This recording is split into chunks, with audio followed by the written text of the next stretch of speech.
VEH Evasive. SEH Structured Exception Handling é um mecanismo que trata exceções, lida com erros, condições e exceções incomuns. Durante a execução de um programa, se for executado um código fora do fluxo normal de controle, ou seja, o SEH ele vai tratar essas exceções com o sistema operacional Windows. Quando um erro acontece ou algo, uma anomalia no fluxo do programa acontece, ocorre essa exception handling. Lida com exceções de hardware e software. Mesmo em caso de erros, recursos com memória são liberados, é suportado no modo usuário e modo kernel. Esse mecanismo de exceção foi implementado nos primeiros Windows, nos Windows NT. Eles permitem que os desenvolvedores usem essas instruções para capturar e tratar essas exceções. O SEH ele também é baseado nessa estrutura de dados, que é chamada de estrutura de exceção. Então, no próximo slide aqui, podemos verificar um diagrama que eu criei aqui só para exemplificar. O processo começa, aqui é a decisão, né, se vai acontecer a exceção. Claro, isso aqui é só uma representação, uma figura. Né?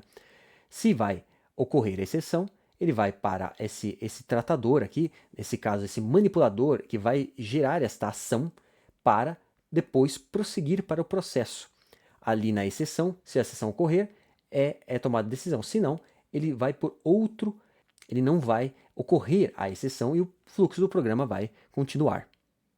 Quando a exceção ocorre, o sistema operacional vai criar esta estrutura de exceção e vai passar para a função de tratamento da execução registrada. Claro que aqui está um exemplo básico, né? Não estou demonstrando de forma avançada, mas só para compreender como funcionaria essa exceção num fluxo, num diagrama de execução. Agora já vou falar do VEH, Vectored Exception Handling. O SEH está definido especificamente para cuidar de blocos e códigos dentro dos processos. Então ele vai cuidar mais dos processos, o SEH. O VEH, ele foi concebido para todo o sistema operacional globalmente, É chamado antes dos manipuladores de exceção estruturados quando ocorre um erro. O Vectored Exception Handler ele foi implementado no Windows XP. Ele foi aprimorado no Windows 7 e está no sistema até hoje. Claro que ele já vem do XP, né? Faz muitos anos. Ele trabalha em paralelo com o SH. O VH é baseado em uma tabela de tratadores de exceção mantido pelo sistema. Ele também usa uma tabela que vai tratar essas exceções. Essa tabela contém esses vetores de exceções, que ele vai conter esses ponteiros para as funções de tratamento de execução, de exceções, né, no caso, registradas. Então, essa tabela vai conter todas essas exceções. É diferente do SEH, que vai cuidar mais dos processos. O VEH ele vai trabalhar globalmente no sistema Windows, né, no sistema operacional Windows. Aqui está um diagrama, como podemos ver, ele é um pouco mais, ele é mais complexo do que o SEH, é claro. É só uma figura novamente. Então o processo starta, aqui ó, a decisão, se ele vai ter a exceção, se não vai, ele vai prosseguir para o processo. Se vai ter a exceção, ele vai para essa tabela do VEH, posteriormente outra exceção do manipulador aqui, outra decisão do manipulador, handler found, se a ação funcionou do VEH table, ele vai para a call handler. Ele vai chamar esse manipulador e depois prosseguir para a execução, para o fluxo de execução do programa, do processo. Se não, ele vai para o next handler, para a próxima ação, para o próximo manipulador. Basicamente, né, comparando o VH e o SEH, how it work. Então, o VH fornece a capacidade do manipulador de exceções personalizado registrar executando a lógica do código no caso de uma exceção. Quando retorna o fluxo normal de execução do programa após a exceção, é possível explorar o mecanismo e assumir o fluxo de execução do programa. Aí está o pulo, a questão. Como que usar o VH para capturar a execução do programa e manipular, conseguir executar algo arbitrário nessa execução, ou usar para numa anti-análise também, para confundir a análise de malware, entre outras funções que dá para fazer com o VH, desviando esse fluxo para um código que está sob o controle do atacante quando a exceção ocorrer. Anti-análise, utilizando para ofuscar o fluxo da execução, retardando a análise. também utilizado para funções secretas, como por exemplo uma indirect syscall. Uma indirect syscall também pode ser utilizada com o V8, que eu já fiz um vídeo de como evadir de EDRs, que são sistemas de segurança e antivírus, e também antivírus, né, no caso, como que faz essa indirect syscall. No caso lá daquele vídeo eu demonstrei, né, eu mostrei fluxogramas também que mostram como funciona isso. Então, manipulando esse fluxo para executar as ações arbitrárias, utilizando a Indirect Syscall. A API do Windows fornece manipuladores com a chamada de ADD Vectored Exception Handler. Ele adiciona esses manipuladores personalizados nas exceções. Ele passa esse ponteiro do ADD Vector Exception Handler para a função do tratador e a flag, indicando se esse tratador é de primeira ou de última. Existem dois tipos de tratadores de exceção, de primeira, e esse tratador, no caso, ele vai chamar quando uma exceção ocorre pela primeira vez. No caso do tratador de última, ele vai chamar esse tratador quando o sistema operacional vai tratar essa exceção, mas antes da aplicação seja terminada. Então, existem dois tipos de tratadores também, no caso do V8. É chamado essa função de API aqui, ADD Vectored Exception Handler. Function. Usa o pVectored Exception Handler fornecido pela API do Windows, o Win32, adicionando esses manipuladores de exceções, definindo um ponteiro para essa função de retorno da chamada. O campo Exception Code pode ser usado na estrutura Exception Record, especificando qual é a exceção que aciona o manipulador, atingindo a instrução, verificando o Exception Code. Aqui é a função, como funciona a function, dentro do código do sistema ali, no caso da exceção, no caso da programação. Aqui está um exemplo da própria documentação do Windows, como funcionaria ali a montagem desse código, essa função pVector Exception Handler, chamando ali o long pVectored Exception Handler, em C++. Em ação, in action. Para tornar as análises mais difíceis, no caso da análise de malware, esse tipo de V8 é uma anti-análise também. Ele pode ser utilizado como anti-análise, dificultando como o analista de malware vai executar essa análise, usando anti-análise com V8 ou também fazendo uma ofuscação de código com o V8, usando anti-VM, que são outras técnicas também. Vou demonstrar neste vídeo aqui um malware que utiliza essas técnicas, né? Vou demonstrar, né? Fazer uma demonstração desse malware e essas chamadas junto com um debugger. Então, no caso ali, essas técnicas utilizadas por vários malwares, mudando a forma que as syscalls são executadas, ofuscando o fluxo. O fluxo é ofuscado, dificultando essa análise. Em vez de utilizar a instrução call, esses malwares usam a int3 ou a hatn. Com isso, as instruções ficam inacessíveis, quebrando o fluxo, quebrando esse fluxo. A instrução hatn por exemplo, sempre é tratada como um fim da função principal. A instrução int3 atrapalha a análise dinâmica. Isso faz com que o analista precise pular manualmente essas instruções. Isso é um anti-análise. Essa anti-análise é muito difícil. Um malware desse é muito mais complexo de ser analisado.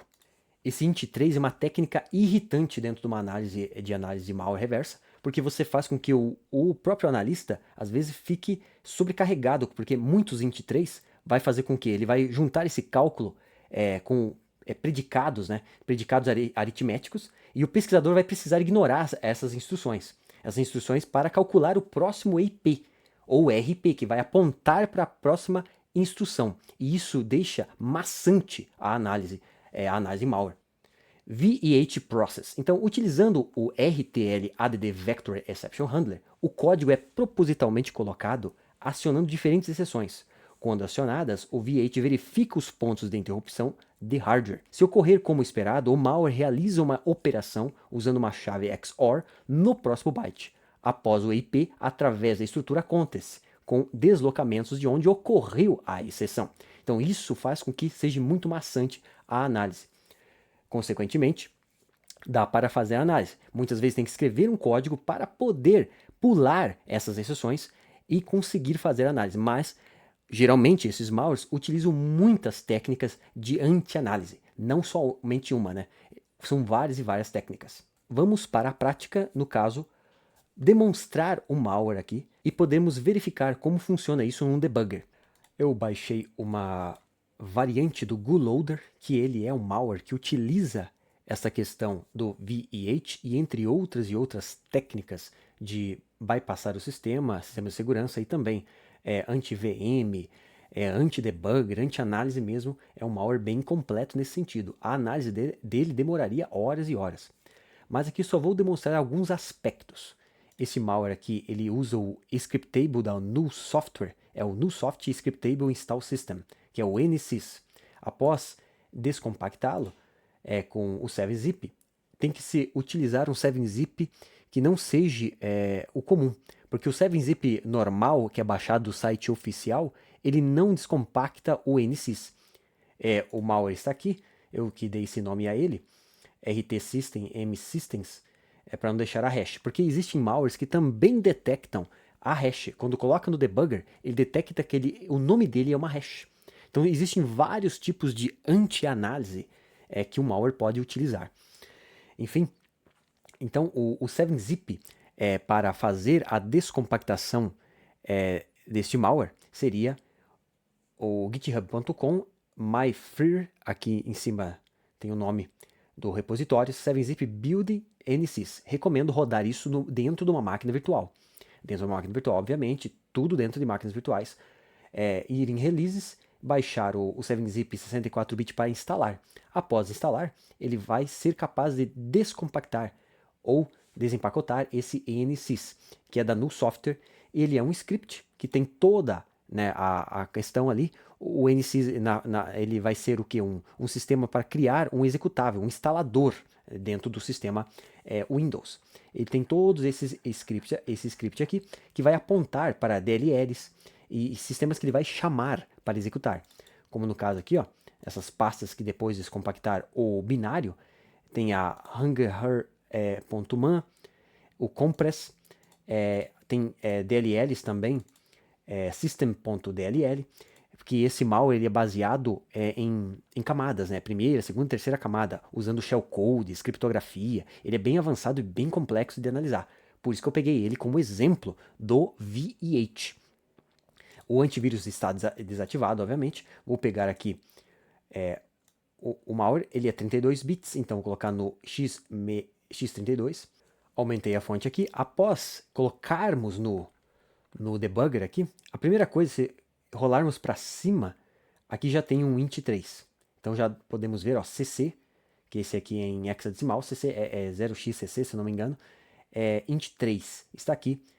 A primeira, essa chamada, em vez de usar o call ali no caso, é usado esse int3. Isso aqui é uma anti-análise. O que podemos verificar aqui? Vou bp add vectored exception handler. Criar esse... vou colocar aqui no breakpoint, vou criar esse breakpoint. Então ele criou, vou clicar ali no endereço. O que vai ter aqui, ó? Arrastando para cima, ó, move IDI, EDI. O que acontece aqui? Ele indica que é o RTL add vector exception handler. Mas olha como que fica o código, como fica em assembly esse código. É muito confuso de analisá-lo.